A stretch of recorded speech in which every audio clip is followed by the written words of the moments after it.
When you think about businesses that are selling through the roof, like Skims or Allbirds, sure, you think about a great product, a cool brand, and great marketing. But an often overlooked secret is actually the businesses behind the business, making selling and for shoppers buying simple. For millions of businesses, that business is Shopify. It's home of Shop Pay, the #1 checkout in the world. You can use it to boost conversions up to 50%, meaning way less carts going abandoned and way more sales going through to checkout. Upgrade your business and get the same checkout Allbirds uses. Sign up for your $1 per month trial period at shopify.com/income, all lowercase. Go to shopify.com/income to upgrade your selling today. Shopify.com/income.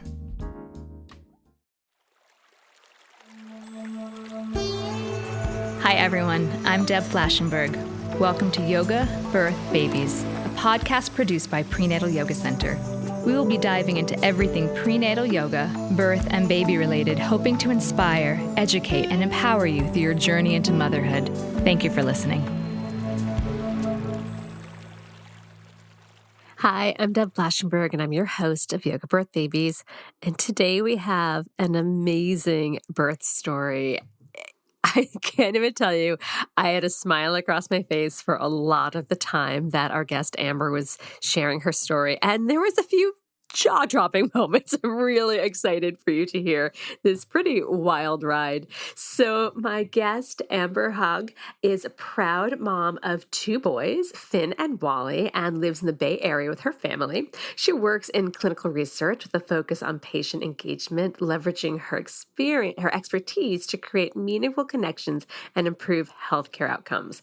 She has been a yoga teacher for over 10 years, and Amber spent the last 3 years specializing in prenatal yoga, blending childbirth education with mindful movement, and is a proud graduate of the Prenatal Yoga Center teacher training. That is how I first encountered Amber. Actually, she reminded me that she came so she lives in the Bay Area, but she came to New York City when she was pregnant with her first child. I think she said 2019.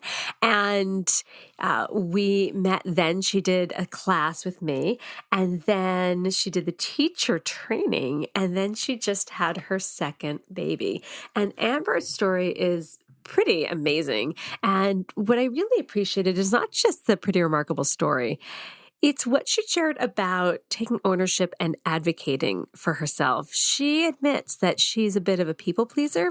So it was wonderful to hear her taking control and advocating for her needs, as opposed to what a lot of us have that tendency is just to be like, okay, no, that's good, kind of going along to not rock the boat as a people pleaser. So I think you're going to get a lot out of this conversation, not just the story, but how Amber really stood for what she wanted with her birth and her postpartum. And it's pretty great. So I'm really excited for you to hear that.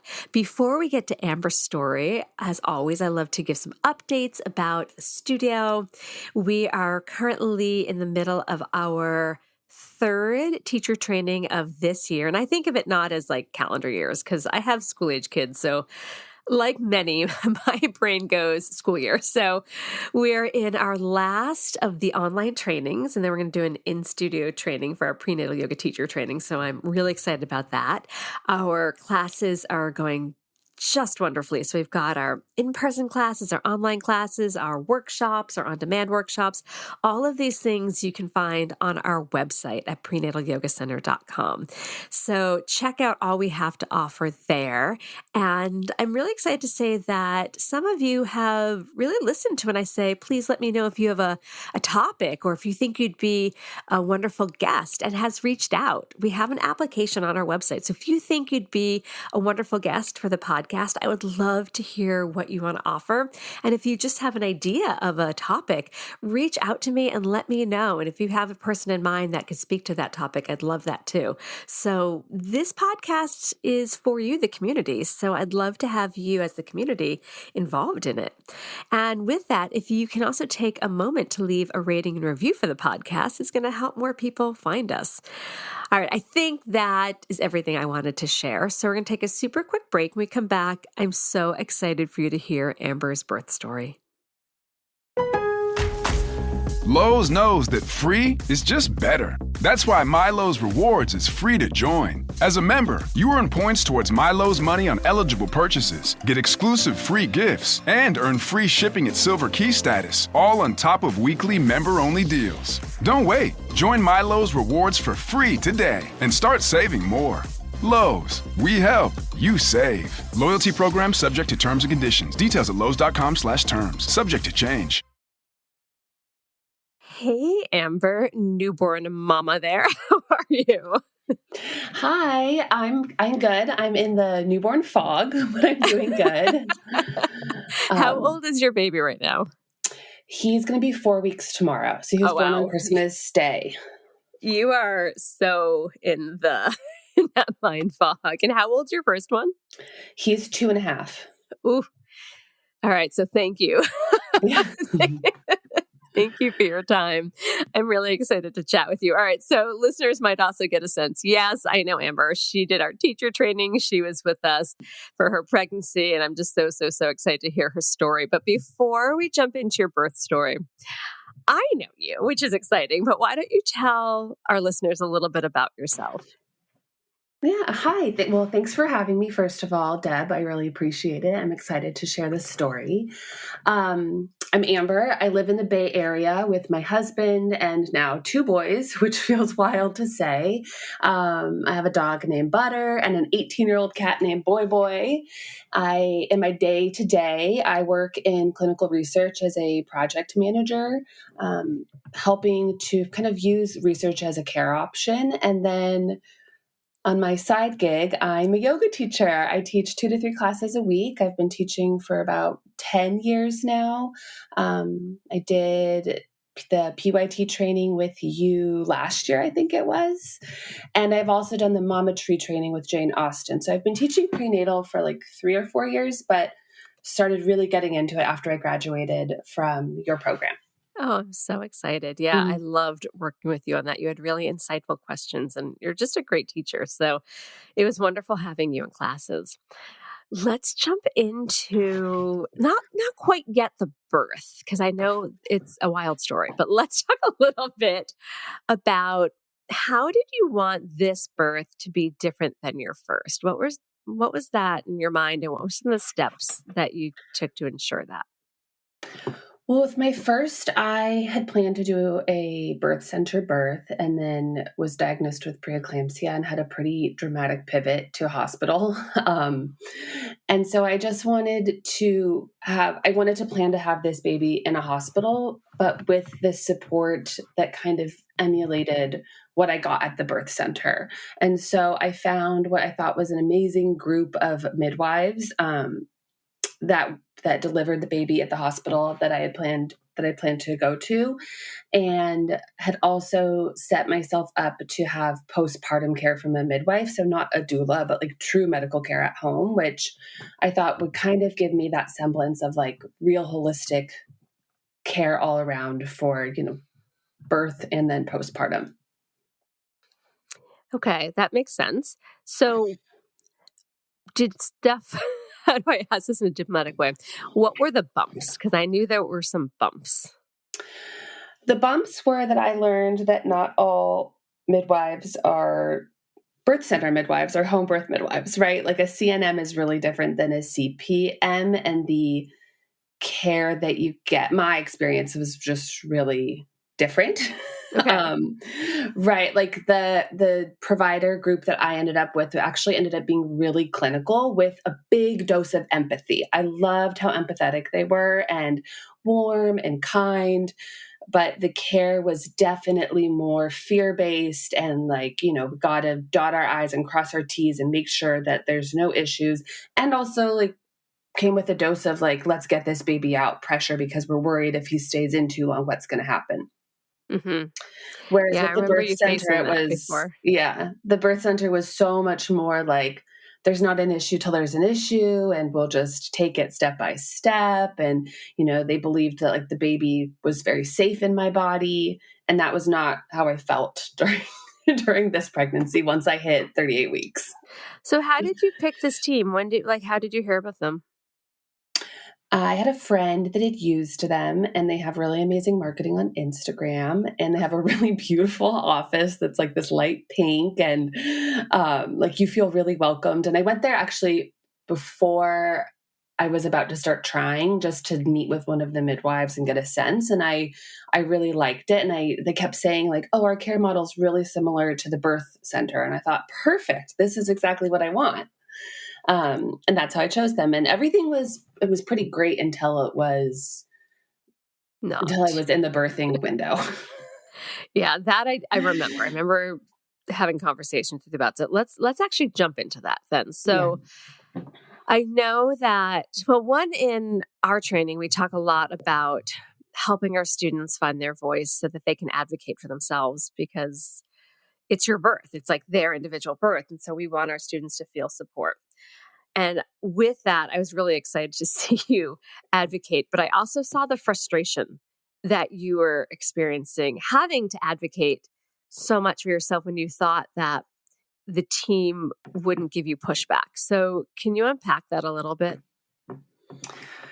Yeah. So, I mean, with going back to my first birth, once I was at the hospital, I had to do a lot of advocating as well, which is why I chose this group, because I thought, oh, great, like they're going to be on my team, on my side. I'm not going to have to push back so much during this process.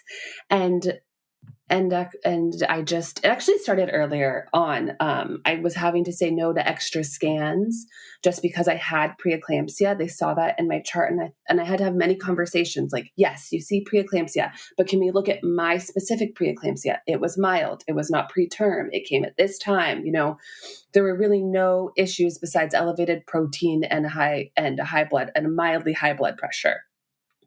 So it just began really early. It began earlier on, but it didn't feel as intense as to when I got to 37 weeks.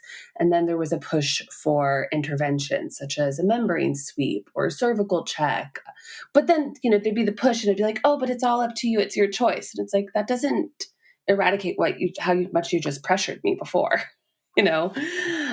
Or if you don't get a membrane sweep, you're going to end up with an induction. And it was really frustrating because I felt like I was kind of like the table was flipped over on me. I thought, wait, what? This is not what I was sold. This is not what I was told. This is really different than kind of how you guys market yourselves.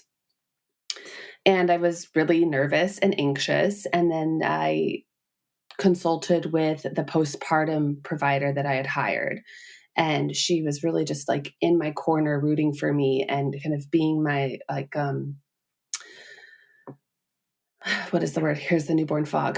being my confidant. And then also, you know, she's an expert in her trade. So like I could really ask her. And then you reaching out to you as well, Deb, like what is the right move here? So it felt like I was pretty alone at that point. And I was like, oh, it's me against these guys. We're not a team together.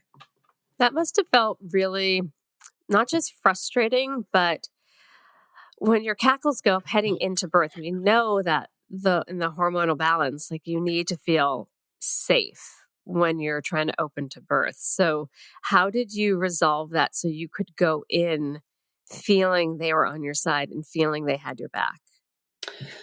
Well, the postpartum provider, whose name is Ellen, I told her all about this, and she said, you know, I really like you and I don't offer this, but I'll be your doula. And that changed everything for me. And I thought, okay, as long as I have one person who's going to have my back, and of course my husband would as well, but I needed him more so to like hold my hand. He doesn't have the knowledge to, you know, kind of advocate back. He doesn't know enough about birth. Mm-hmm. Right. And I needed him to be there to like look me in the eye and say, you can do this. Right. It's a different type of support. Yeah, very different. And also like, I was worried he would then be on his phone Googling like, well, they're saying this, what do we do? And it's like, I need you off your phone and I just need you with your feet on the ground and your eyes looking into mine. Mm-hmm. And so Ellen came to the rescue. And once I hired Ellen on, I thought, okay, I can do this. And I also knew, I basically was just trying to manifest that I wouldn't get the midwife who was pushing for the membrane sweep. And because there were a couple of midwives that I I liked a little bit more than her, and who I felt more heard by. So I was just really banking that I would get one of those midwives and not her. All right. So once you had a doula ready, you're feeling more comfortable. So let's go into how it all unraveled. Okay, so it all begins on December 23rd. I go in for my 40-week appointment, and school's out. So I have my 2.5-year-old with me and my husband, because I thought I can't do this by myself, but let's all go together. I didn't want to go by myself, and I didn't want to go with the toddler. So I said, we're all going together. And I have had, since I was 38 weeks, I have had extreme white coat, because I'm like, oh, is preeclampsia going to hit? Is it going to happen again? And I've been taking my blood pressure regularly at home, and it's starting to be elevated, but nowhere near like unsafe levels. It's inching up, but every time I'm in the clinic, it's getting higher and higher.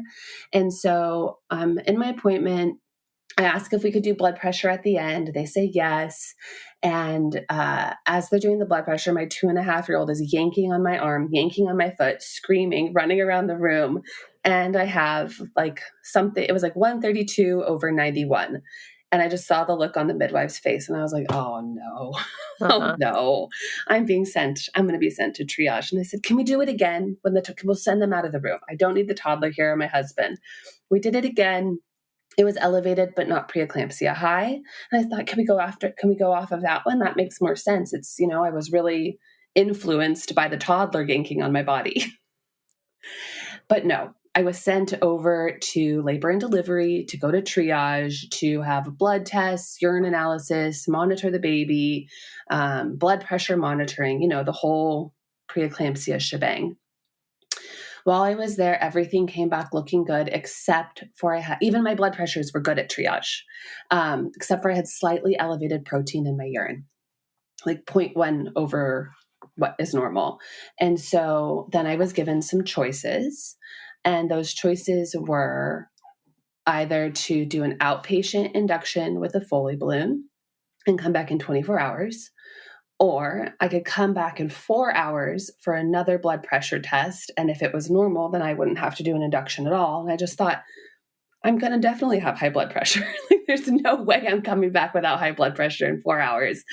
And if I did that, I would be admitted immediately, and we would move right away into a full-on medical induction. And so the pressure was building, and I thought, okay, let's do the outpatient. Give me the balloon. I've had it before. I'll go home and celebrate Christmas with my son. Can you explain for people about the Foley balloon, what it is? Because I love that this can be done outpatient, and it's for most people a gentle form of induction. Yeah. So the Foley balloon, correct me if I mess up some of these terms, Deb, but yes, okay. It's basically a bag of, it's a balloon that goes in behind your cervix, and they fill it up with water or saline or something to help dilate the cervix and get labor going on its own. And what I love is it's non-pharmaceutical. It's not like Cervidil or Cytotec. And like you said, you can go home. It's like if they give Cervidil or Cytotec, getting those mixed up, they'd have to monitor you to see, because it's prostaglandins. But this is not. So it's great that was an option. It's just physical. Yeah. So I opted for that because I thought, and then I could go sort out who's going to watch the dog and who's going to take the kid. And also was looking at which midwife is on call. I was like, who's on call? And I was like, okay, the one that I don't like is not there. This is great. Let's do it. Although a little bummed because I was really hoping to go into spontaneous labor, but I also was just a little bit over the pressure. And I thought, all right, I've done the balloon before. Let's do it again. And it was really successful. So I went home. We did Christmas. I walked up every hill in my neighborhood. I was on my yoga blocks pretty much all night, all day before we went back, trying to get this baby lower in the pelvis, trying to get labor going, and nothing happened. So the next day, which is the 24th, around 1 p.m., my mom came over with her girlfriend. They took my son and the dog and the cat, and I reluctantly drove to the hospital. And when we got there, the charge nurse, she was like, "Oh, you don't want to be here, do you?" And I was like, "No, I just need to get to my room and it'll be okay." And she's like, "All right, I like that mentality." I was like, I'm on the journey to acceptance. And so finally get to my room. I have this amazing nurse who she was her personality was like a warm hug. And she made me feel like I could do this and it was happening and it was going to be okay. And she was like, "But I'm also off in an hour." And I was so bummed about that. Oh man. Oh no. I was thinking like, oh, here it is. She's by your side before your doula gets there. Yeah. And she had also been a midwife in Israel for many years. And I thought, oh my God, yes. And she, her first birth was really similar to my first birth. And I was like, oh my God. And she had 2 boys. And I was like, "You're my person. This is it." And then she actually got called away earlier to attend because somebody was pushing and needed her. And I was like, oh man, okay. But so then I get there and they take the balloon out and they're like, "Yeah, I just don't think that you're probably just still 2 centimeters dilated, just as you were when we put the balloon in."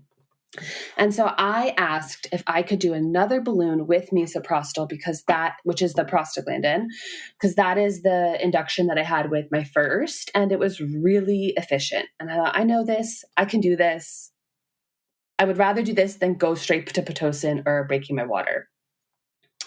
And so the midwife who was on call named Cynthia, she said, "Yeah, let me just go make sure that that's like approved for protocol. I've actually never done that." And so it was approved. She went to go put in a second balloon. And then she said, "Oh, Amber, actually, we're beyond cervical dilation. You're 4 centimeters dilated. And your cervix is so squishy. So we actually can't put a balloon in, but I can break your water. You have a bulging bag. The baby's in -2 position. Like, it's a great time to break your water." And I thought, okay, I'm going to need to gear up for this. I'm going to need a second. Can I take a shower and just wrap my head around it? And Cynthia was incredible. Cynthia said, "Amber, this is your birth. There's no rush. This is what you want to do. I'm happy to go check on a couple of other people and come back in about 30 minutes. In the meantime, maybe, do some nipple stimulation, get in the shower, just get your head into the right space, because this is a big deal." And so I loved that. I was like, okay, she's also on my side. This is wonderful. She came back in like 30, 45 minutes, and I had talked myself up to having my water broken. I called my doula in the meantime, who wanted to be there for the water breaking because she just thought things were going to go really fast since my first labor was under 4 hours. And I basically went from no labor to active labor immediately. Mm-hmm. I was also, Ellen, this doula, has also been a home birth midwife for 35 years. So I just felt really safe in her arms. So Ellen arrives, and she knew Cynthia. They'd known each other for many years, which I also loved, that sense of community. And Cynthia goes to break the water, and she says, "Oh, the baby's in -4 position. I can't break the water now." So the baby moved back up? He moved back up. And so then there was the risk of if they broke the water. Yes. So, but I was 6 centimeters dilated. I wonder why he moved back up. It's so interesting. Okay, you don't hear that often. That's happened, but you don't hear it often. I've actually heard of also cervixes closing up a bit, but not the baby going back. Yeah, well, anyway, I do. Cynthia said that she thinks that he moved back up to get in a better position to drive down. Oh, I love that. That was her theory, which I loved. Babies know things. Yeah. And she said, "You're 6 centimeters dilated." And I thought, well, if I'm going in, like, I'm technically in active labor. And she was like, "Yeah, you are." And I was like, well, if I'm just doing it, maybe I am going to go into labor on my own. I'm just going to ride this out. And she said, "Ride it out, Amber, ride it out."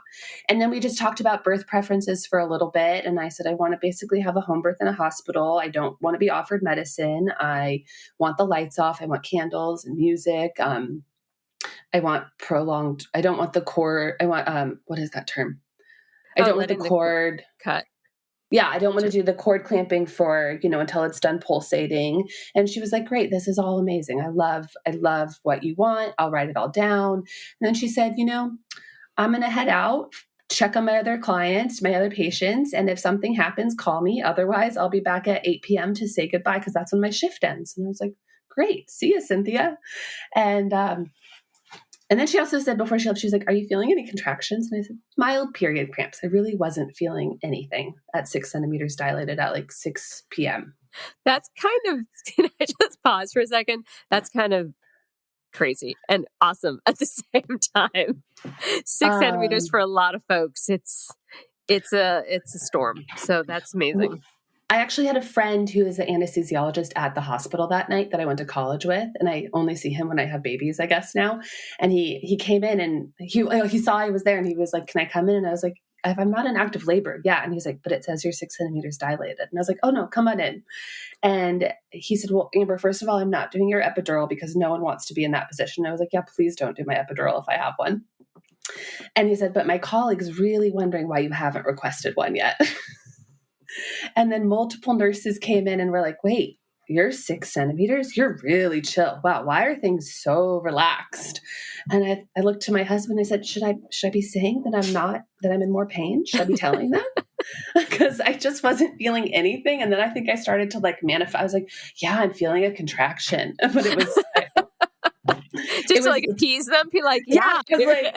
Yeah. And then my doula, she was like, Amber, are you okay? And I was like, I'm a people pleaser, Ellen. And I feel these people pleaser tendencies coming up. And she was like, I'm here for you and your birth, and it's whatever you want. And I really needed to hear that. And I was like, okay, I don't have to rush anything. I don't have to pretend I'm in pain. And so I was just hanging out on my yoga blocks, doing like, trying to open the inlet of my pelvis to get this baby to go down since he was going the opposite direction. And my friend was in the room talking with us. And then I was standing and doing like slow dance with the baby. And then I felt my mucus plug slide down between my thighs while he was in the room. And I was like, oh my God, I'm so horrified. I can't, what do I do? What do I do? So I quickly sat down on the yoga ball and like put a towel over me and was like, I can't tell him to get out. And then it was shortly 8 p.m. and Cynthia came in to say goodbye. And my friend said, oh, I think it's my time to go. And I was like, I think that's a good idea. All right. Before we're here, I'm going to take a quick break because I'm sure when Cynthia's there, things are going to move in some direction. I don't know what it's going to be because I actually don't know your story yet, but we're going to take a quick break. We'll be right back. Whether you're ordering wings for the game, whipping up a 7-layer dip, or ordering pizza, there's something about football that makes you want to eat. And this football season, Uber Eats has the best deals on game day food. No matter what you're craving, from 2-for-1 pizza to buy one, get one wings, Uber Eats will be dropping new deals each week, all season long. Uber Eats, official on-demand delivery partner of the NFL. Order now. Terms and conditions apply. See app for details. This episode is brought to you by Abercrombie. There's nothing better than the perfect jean and going out top combo, or an outfit that perfectly matches your plans. Abercrombie's relaxed jean goes with every occasion. Date nights with something lace or daytime with a cozy sweater. And their barrel jean will surprise you. It's the trend that will become a staple in your wardrobe. Abercrombie denim comes in tons of rises, fits, and washes. Find your perfect pair online or in store. Okay, we're back. All right. So mucus plug sitting there on your thigh and your friend is there. Like running on the inner thigh. Your midwife comes in. All right, pick it up. And I asked her, I was like, can you check me? Can you just check my cervix? And she said, actually, I'm leaving. Rachel, who is the next midwife, can check your cervix. And I thought, okay, Rachel did my Foley balloon. I'm good with that. Sounds good. But Rachel came in and she brought the pressure with her. She came in with an agenda.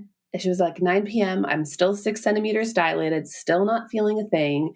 And Rachel wanted to know. But did baby drop? Did baby move in its station? I was at back down to -2. Okay, so that's something. Yeah. So we got a little movement. But Rachel wanted to know what the plan was and the timeline for the plan and how we were going to get things going. And that made me feel like I was backed up against a wall. And I like felt my pelvic floor go, we can't have a baby here. We can't have a baby like this. It was very, very different energy. So I told Rachel that I wasn't sure what I wanted to do. I wasn't ready to break my water and I had already talked myself up to do it. And then we couldn't do it. So I just needed her. I was like, why don't you come back in 3 hours because I was just hoping my body would get there. I was like, we're 6, we can keep going, body, we can do it. Like I was doing everything possible, Deb, to try and get this baby out. I was mantraing, I was manifesting, I was externally rotated for so long. Then I was doing mid-pelvic. I was just, showering. I was nipple stimulating, everything I could possibly do to get him to come out on his own. What were your contractions like at this point? I could barely feel them.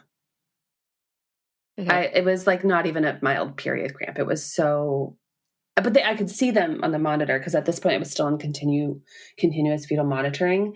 And actually the nurses kept coming in because I was moving so much that they kept picking up my heart rate versus his.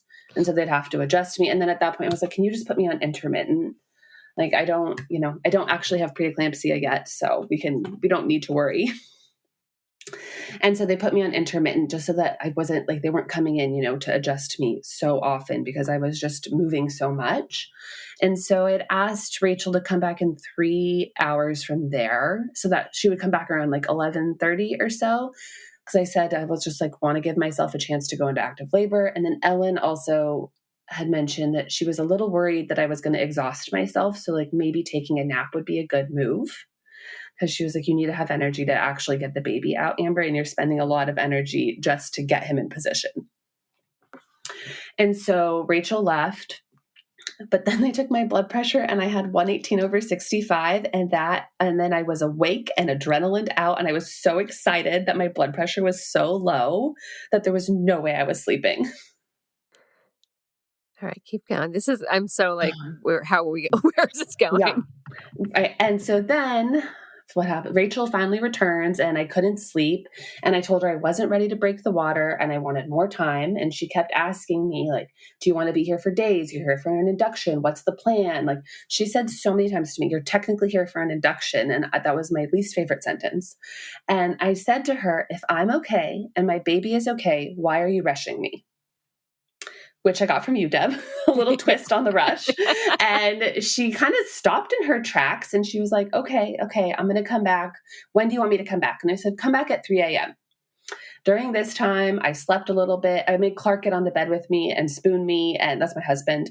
And I listened to some hypnobirthing podcasts, which I really just needed like background noise. I just was moving. I knew I had to move inward, and I was beginning that journey. So I told Ellen and Clark, like, I'm going to start going in. Just don't really talk to me. And then around like 2:30 a.m., I was getting restless again. And I asked my husband if he would do laps with me around labor and delivery. And so we just probably did 20 to 30 laps around the hospital. It wasn't, you're not going far, but the same loop over and over and over again.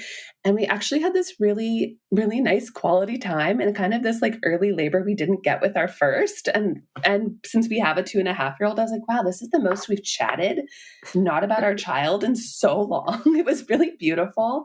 And then Rachel found me in the hallway at like 3:30 a.m. And she said, let's go back to your room and chat. And she again asked what I was waiting for. Technically, I'm here for an induction. Let's not forget. And I told her that, it's really hard to choose to put myself into like real active labor. I know I'm technically there, but I'm not there. Like that intensity, it's so hard to put your foot on the gas and press go when you know what it is. Like I've been there before. And to choose that is a really, really hard decision. I was on a mental journey. I didn't realize until that point. I was like, oh, I'm getting myself here mentally because I just know in my heart of hearts, things are going to go. When things go, it's going to be intense and it's going to be fast. And so Rachel left the room and she said, why don't you chat with Ellen and Clark? And I said, I am getting tired, you guys. It's 3 a.m. I'm tired of the pressure. Let's just go ahead and break the water. So I called the nurse immediately and I said, okay, before I change my mind, get Rachel back in here. We're doing it. And the nurse was a little bit, this is a different nurse. The nurse was a little like, oh, okay, that's a quick switch. And Rachel came in and I told her and she was like, can I just ask why you switched? And I said, well, I'm just a little bit tired of the pressure and I'm getting tired and let's just get things going. And she said, oh, I really didn't want to pressure you. That wasn't my intention. I'm like, well, that's what you've been doing the whole time. So here we go. Let's get the baby out. So at 4:11 a.m., she broke my water And right away, I felt him drop right onto my cervix. And just as I knew, rolling contractions. I thought, here we go. Hold on for the ride. And then I had to go to the bathroom. So I jumped up and I ran to the bathroom. And as I was in there, I had to be back on continuous monitors at this point to monitor the baby for 10 minutes afterwards to make sure that he didn't go into distress or anything. But because I jumped up with the cordless monitors and ran to the bathroom, they picked up my heart rate, and I heard the nurse run in, and she was really concerned. And I heard Ellen and Clark being like, well, isn't it possible that this is just Amber's heart rate that's being picked up? And the nurse said, no, I think the baby's in a deceleration. And so then I peeled myself off of the toilet. I did not want to leave the bathroom because I really just wanted to be alone. And I came out, and the nurse said, so what do you want to do? Do you want to stand up? Do you want to lay down? What do you want to do? And I just said, tell me what you want me to do, because I don't feel like I can actually do what I want to do. But she wouldn't tell me. So then I thought, okay, I'm going to lay down in the fetal position on my left side on the bed, and I'm not going to move. That's where I'm going to go. And once I'm down, I'm down. I laid down, I put my left hand over my eyes, closed my eyes, and she monitored me for another 10 minutes. And they put the pulse thing on your finger, my finger. Yeah, the oximeter. Yeah. Yeah. To make sure that the monitors were picking up my heart rate and not the baby's. And that was what had happened, because that's what's been happening all night. The baby was fine. And then I asked to switch to the Doppler at that point, because the sound of the continuous monitoring was driving me insane. I just didn't want to hear it anymore.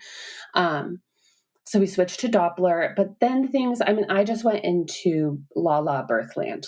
I don't really know what was happening around me. I remember my husband trying to stroke my hand, and I said, no, just hold it, just squeeze it. I tried the comb trick. I threw the comb across the room. I just held his hand and covered my eyes and did not move at all, because there was no breaking contractions. A mantra came to me, which was, this too shall pass, which Deb, I had taken class with you on Friday, and that was the theme.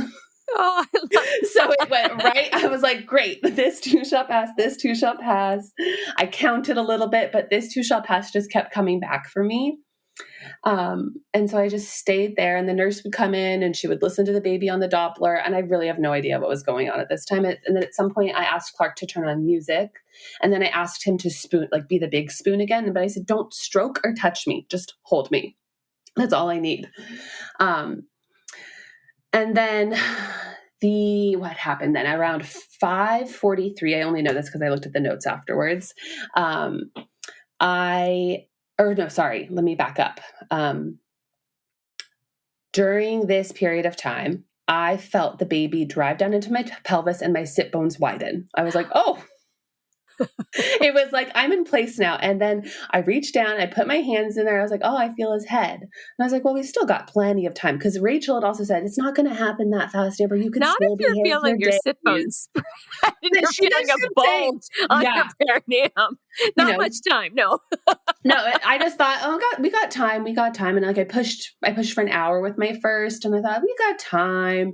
And, so the nurse came in at 5:43. She listened to the baby. Wait, did you tell anyone that you reached down and you're like, I can feel the bulge. I can feel him there, because I don't think so. I can't. I was it was so intense that I was just so First of all, how cool that was instinctual for you to reach down. Also, anatomy so well. It's something we study so much in the training. How cool is it to be like, I felt my sit bone spread. To know. Oh, it was really cool. I was like, oh. It was really, I was like, oh, we are engaged. Okay. I love that you were not in your head in an analytical way, but just noting, you're like, okay, first on the cervix. Oh, there are my sit bones. I think that is so cool. It's that deep, innate wisdom that you're just being in that moment without any freak out. I love it. Yeah, I was really in it. And every time a nurse came in or something, it pulled me out. So I was just trying to ignore everybody. I was just like, I'm head down. I'm focusing on this now, because I put myself in the driver's seat and we are going. So the nurse came in 5:43, listened to the baby with the Doppler during a contraction. She asked to do my blood pressure. And I just remember saying, can you come back in 15 minutes? Things were feeling really intense. And I just didn't want to again be brought out of the zone. And so she said, sure, no problem. But as soon as she left the room, I felt the baby push down further. And I was like, oh my God, he's coming. I was like, he's coming. And I asked Ellen, I said, is everything okay? And she said, yes, it's all okay. It's all fine. And then suddenly the baby was crowning. Without at some point during this, I accidentally kicked Clark off the bed with my feet because I was pushing with my feet because I didn't know, I was spontaneous pushing, right? Were you it was making uncontrollable. grunty sounds that they could tell that you were in that pushing stage? Clark said there was one noise that came out of me at one point, but otherwise I was silent. I didn't make a word. I didn't say a word or make a noise for this entire time.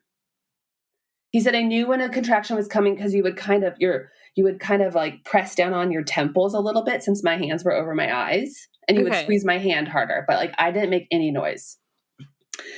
And then so then the baby crowned and I thought, oh my God, we're here. Clark all of a sudden had my leg in the air. I was on my side. Ellen jumped up off of the bed she was on, and it was just things were happening. And I thought, okay. Where was the hospital midwife? Not there. Not in the room. Not in the room. Did Ellen go get her? No, because things happened very fast. And then, so the crowning was happening and I thought, oh my God, if I have to give a push or is he going to go back in or are we going to be stuck here? So then I gave one effortful push and his head was out. And then 2 effortless pushes, that spontaneous push again. And I felt a shoulder come out. I felt the body come out. And then he was on my chest. And he was born at 5:50 a.m. So the story's a lot longer than what actually happened. Because at 5:43, the nurse was still there and he's out by 5:50. Okay. Sorry. I'm wrapping my head around this. So the nurse wasn't in the room because she was out the door by afterwards, by 5:43. Mm-hmm. And so did anyone help guide the shoulders out? Did Ellen hopped up and basically, and Clark, I don't really know what they were. They both helped deliver the baby. Oh and my goodness. Ellen, I remember putting some pressure on my perineum. So that's help not tearing because it was just happening so fast. And then as soon as he was out, we all looked at each other and we're we have to call them. And so we pressed the call button to call the nurse in. You're surprise. She came in. Yeah, her jaw was on the ground. She was well, I was just here not even 10 minutes ago. And then I heard her. I was I just was a little bit in shock by what was happening. Yeah. And I just heard around me, Rachel, you need to come to room 8. You need to come to room 8 over and over and over. And then Rachel busts in with a team of 4 to 5 people. All the lights go on. I'm put in stirrups while I'm also shaking uncontrollably from the adrenaline. After shake. Rachel's put on her full delivery garb and I'm well, the baby's here, man. You missed it. And then Rachel's really nervous and anxious and just won't stop talking nervously. I don't even know what she was saying. And I just remember saying this is a first. This is a first. And then, there was a big push to get my placenta out. And I was okay, turn the lights off. I'll push the placenta out, turn the lights off. And there was an argument there about well, we need to see. And I was turn the lights off and I'll push the placenta out. The lights went off. I gave a little push, out popped the placenta. Very easy. And then they had to put the lights back on. And then I just felt I was a specimen that they were examining with all the lights on and just, my vagina open to the world. And they're oh, your blood loss is this and this and that. Yeah. It was terrible. And I'm just holding the baby and I'm looking at Ellen, I'm looking at Clark, and they're mouthing, I'm so sorry. I'm so sorry. Because I just had the most magical, peaceful, quiet birth where I really didn't do much, Yeah. I just rested him out. And then Rachel's my placenta came out. I got a didactic lecture on my placenta and I was I don't care. I'm going to eat it. Just put it in the ice chest. Okay.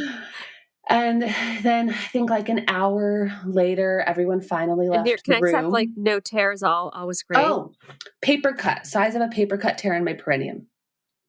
Okay. Yeah, and nothing else. Very minimal blood loss. Rachel was trying to give me Pitocin because it's the standard practice, and Ellen went behind her and was say no. She was your blood loss is so minimal, and so I was all right, I'm saying no. And then, yeah, I still have the baby. And then I remember Rachel was trying to cut the or clamp the cord, and Ellen came over and was like, it's still pulsating. And my people pleaser self was like, oh no. And then I thought, yes, this is why she's here. This is why she's here. She's advocating for me in this moment. And so I truly got to wait until the cord was done pulsating. And Rachel left at that point. And then the nurse from the night before came back in at 7 a.m. The magical nurse who I really loved. And she said, I fought to be your nurse again. And I was just so grateful. And she also knew Ellen. And I was like, oh, again, we're in such a good place. And then Cynthia came in. Cynthia was back on shift at 8 a.m. And she said, you got what you wanted. You got the home birth in the hospital. And I was like, I did. You heard what happened? And she said, yeah, I can't believe it. And she said, I know it wasn't intentional, Amber, but I love how subversive it was. And it was just such a wonderful moment for me. And I was like, oh, I did get it. Like I did manifest this birth and this home birth in a hospital. It was great. And then they finally weighed the baby, and he was 9 pounds and 11 ounces. He's a big baby. He's a big baby. And everyone was guessing, 8 pounds. That. Like not like a teeny tiny tear. There was like, he was well positioned. You were relaxed and open, and he just kind of slid out. Oh my goodness. Yeah. Yeah.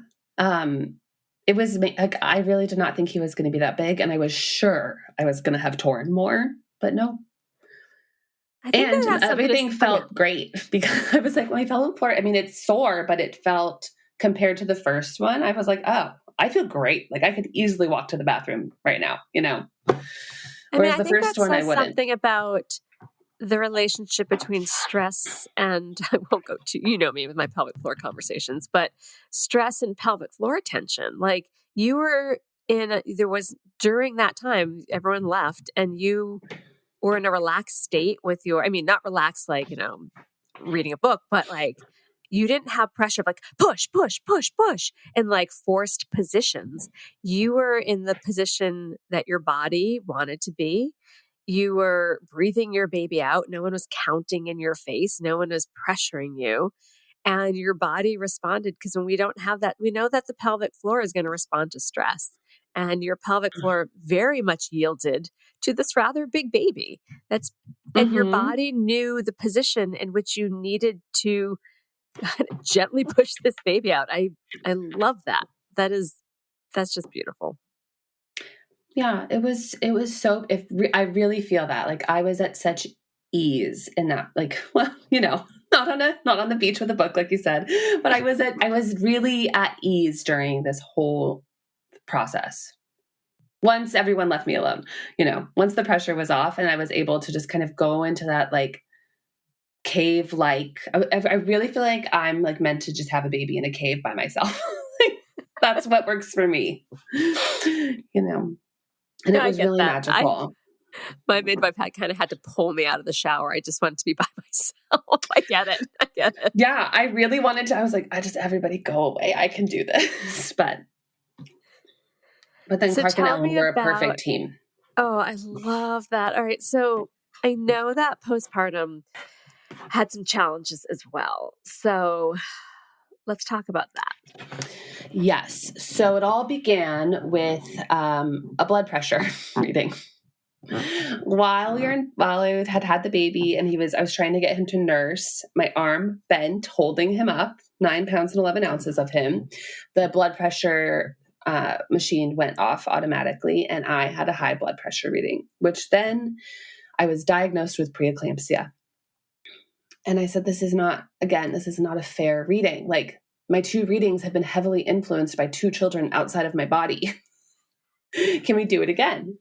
And they said, no, you have preeclampsia now. And so we need to take your blood pressure, every couple of hours while you're here. And you can't go. I thought I would be able to go home that night, since I had him at 5:50 a.m. on Christmas morning.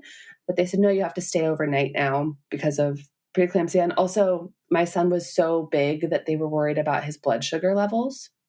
So he had to have his blood sugar taken every 2 hours after he was born, which was really hard. Yeah.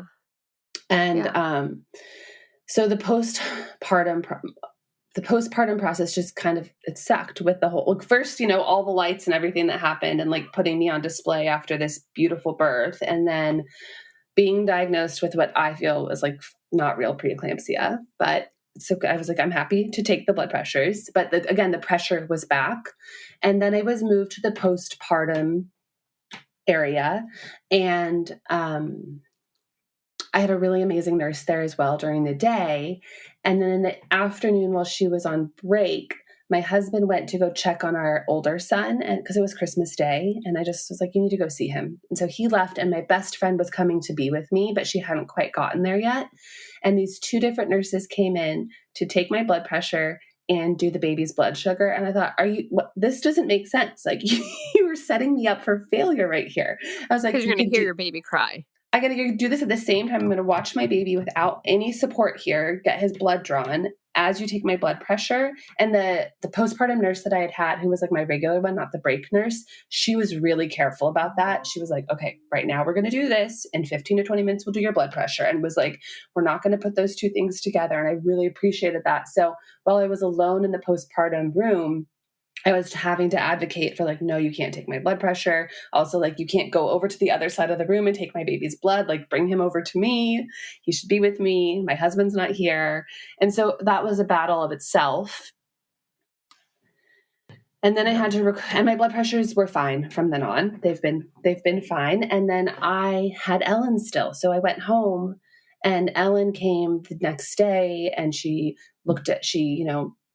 asked me a ton of questions, asked the baby a ton of questions, listened to his lungs and his heart, took his temperature, weighed him. So I actually didn't have to go to the pediatrician for a week. It was so nice to be home because I could just send all the data that she collected to my pediatrician. That's great. It was so magical. And then Ellen also helped me a lot. She took my blood pressure, which was normal. She was like, well, if you're comfortable at home and no one's stressing you out, this makes sense. And she helped, we talked about my bleeding, and we just talked about, I had day 3 was a really weepy day for me, and a hard day, especially around like going from 1 to 2 and feeling like your first baby is not your baby anymore. Yeah. And Ellen just like really supported me through that. And my placenta also showed up that day. So I started eating it. And then I had a midwife from the group come to my house, talked to me about the symptoms of preeclampsia for 25 minutes, told me my baby was cold, told me that I could develop I thought I was concerned about a prolapse, but I think I'm just very swollen from having a very large baby. She told me that I could still have a prolapse 6 months postpartum, just like a lot of fear again. And then she took my blood pressure and it was high. And I thought, do we not see the correlation here? Like, all my other blood pressures have been normal. So I've been on the fight against the blood pressure since. I'm still on it. I have to keep monitoring for another week. So how are you feeling at this point? Well, I scheduled my 6-week in person with Cynthia, so I feel really good about that. And I told Cynthia that, it's just clinic that makes my blood pressure go up. And she said, it also makes my blood pressure go up, Amber. So I hear you. I feel really good about going to that. I'm ready to be done with this provider group. That's and I've also had, because you had such high hopes for them. It is. And I just, it is a shame. And I think that they could be doing really amazing things, but I think they just kind of negate to see who's in front of them and listen to that person. Mm-hmm. So. Wow. I can't believe this is only 4 weeks ago. Yes. Yeah. It'll be 4 weeks tomorrow. So. Oh my gosh. So everything is so fresh in your mind. I know those first 6 weeks, how are your emotions now? Do you still feel kind of the fluctuations? So both kids have a cold, and so sleep is out the window. And so I've noticed that when my sleep is really bad, then I'm much more emotional and things are a bit harder. But otherwise, I feel like things have been really smooth. Yeah. Day 3 was just a rough one. I thought, oh my gosh, what have I done? Am I abandoning the older one? I love this new one so much. What's going on? But my older son, he keeps running around saying, that's my baby. That's my baby. And so he's adjusted. He was really afraid to leave me for the first couple of days, as if like I wouldn't come back. Right. And so with him adjusting a bit more, it's making me not feel as emotional. And so now I'm just kind of soaking in like us as a family of 4 and I'm just riding the waves. Some waves are high, some waves are low. And I think having been through it before, I know that you just have to ride it and know that things will change. You have such a great attitude. And I know there's, like you said, the highs and lows of postpartum. I like your attitude. And I'm guessing that is probably how you approach parenthood, kind of riding the highs and lows. I'm trying to do that. Yes. I'm really trying to do that. We're also potty training right now, Deb. And let me tell you, that is highs and lows. There are highs and lows. But yeah, we did this 3-day crash course for my son of potty training. Like 2 of my friends and I were doing it at the same weekend. It was like no pants on for him all weekend. It was like a Friday to Sunday and all of us. So I know the stress of that. Good job. Yeah. I'm like, wow, we're really just going for it. We're diving 2 feet in. While it's messy, why not just be like extra messy? Yeah. It's great. And my husband is home. He has paternity leave. And I'm like, let's take advantage of this. You can really lead the potty training. That's so good. All right, we're going to take another break. But when we come back, what is one final tip or piece of advice you'd like to offer new and expectant parents? We'll be right back. You've decided to give your baby breast milk. We want to help. We're the Boob Group, a group of moms and experts here to support you in your goals, whether you're breastfeeding, pumping, or something in between.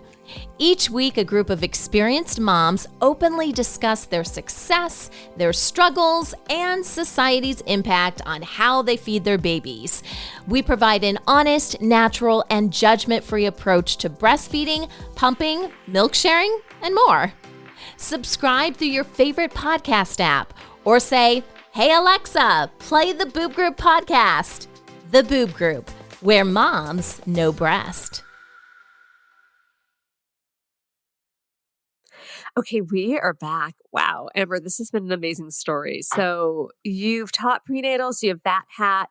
You just had a baby. You're a parent of a toddler, so you probably have a lot. So what is the one final tip or piece of advice you'd like to offer new and expectant parents? I think it's really important to be selfish and ask for what you need in terms of birth, in terms of parenting.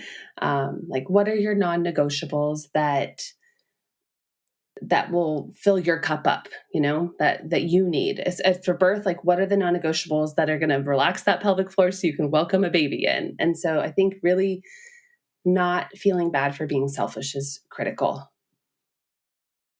I don't think it's selfish. I think it's self-care and self-preservation, because you have to preserve yourself to be there as a parent. So I just want to put a more positive spin.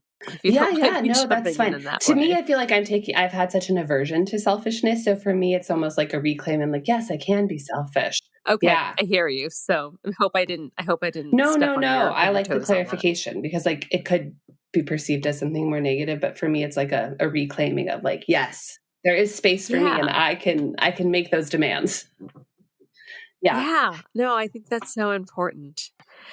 So where can people find, not anytime soon will you be teaching, but once you start teaching again, where can people find you? I live in the suburbs in the Bay Area and I teach in Lafayette at Atma Yoga in Orinda and then Yoga Village in Lafayette. And I'll be back in a couple of months with some prenatal and hopefully some postnatal classes. Oh, I'm really excited. And having trained you, I'm sure your classes are fantastic because I've seen you teach. You're just wonderful. Thank you for sharing your story. I just have this excited grin on my face and I'm just so proud of you. And not even just about proud, I just am so happy for you that you were able to go through such a transformation that is just really unique. And I know that will live in your heart and your soul and the fabric of your being. So thank you for sharing that. Thank you so much for having me. I'm so happy to share this because I think it's a phenomenal story. So it is. Thank you. This has been an episode of Yoga, Birth, Babies, produced by Prenatal Yoga Center. You can catch us on Facebook, Twitter, Instagram, and Periscope. I'm Deb Flaschenberg. Thanks for listening.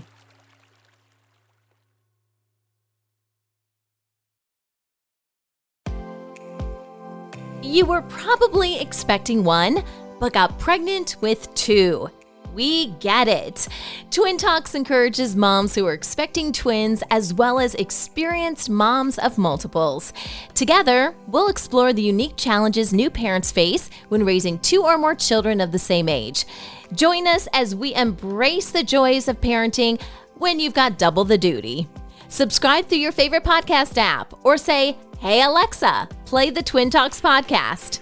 And be sure to visit newmommymedia.com to check out our other parenting shows, Preggy Pals, Newbies, Parent Savers, and the Boob Group. Twin Talks, parenting times 2.